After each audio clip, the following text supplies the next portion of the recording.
Welcome to Module 3, Video 2. It's all about the nervous system and what happens when you're under stress.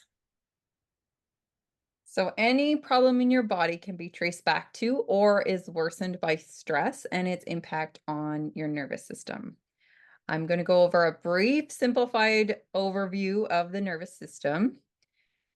So our nervous systems are made up of two main areas: the autonomic nervous system, which is your brain and your spinal cord, and then the peripheral nervous system is all the nerves that run throughout your body.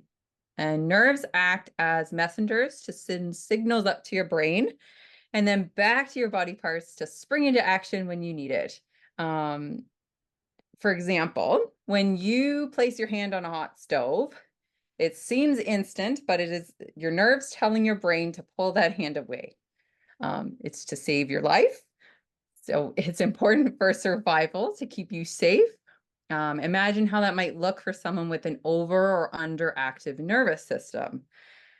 So Haida's going to share a visual of the autonomic nervous systems, and the two main parts of the autonomic nervous system is the sympathetic or fight flight response and the parasympathetic, which is your rest and digest response. So when we become stressed, our sympathetic nervous system, which is our fight flight, it springs into full force so that our body is ready for quick action.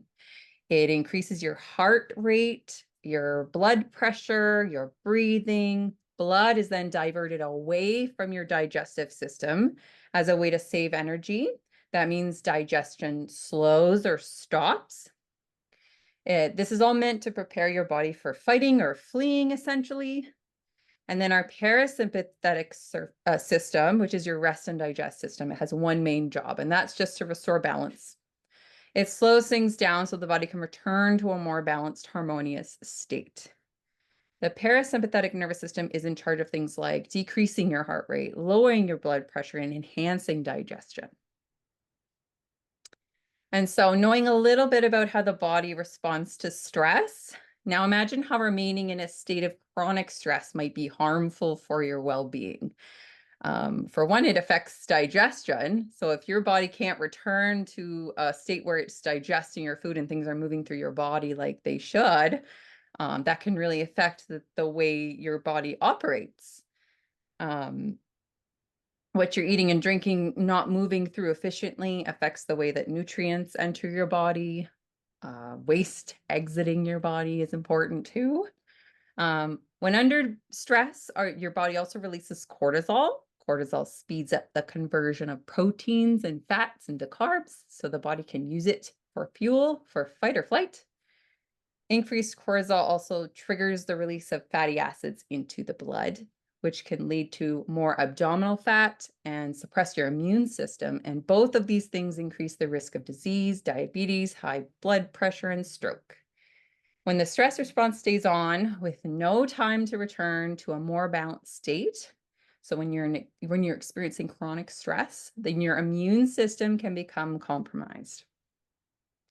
Dr. Gabor Mate believes that when we don't address emotional issues, our stress response system stays on and our immune system becomes confused and it starts attacking itself.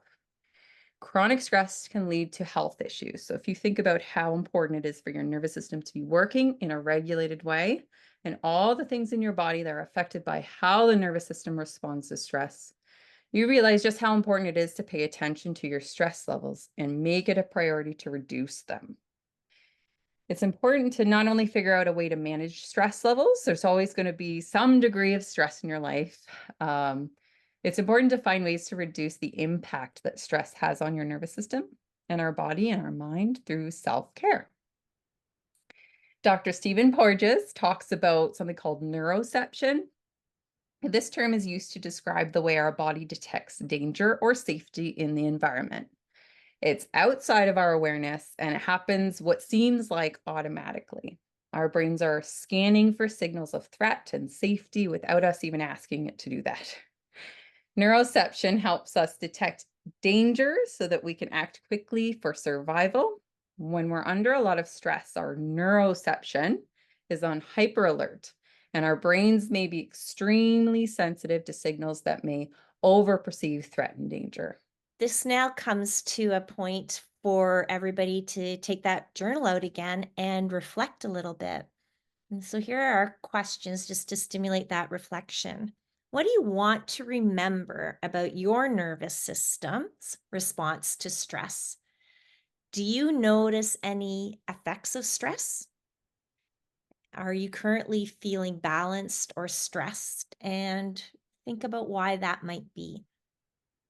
So we'll see you in the next video.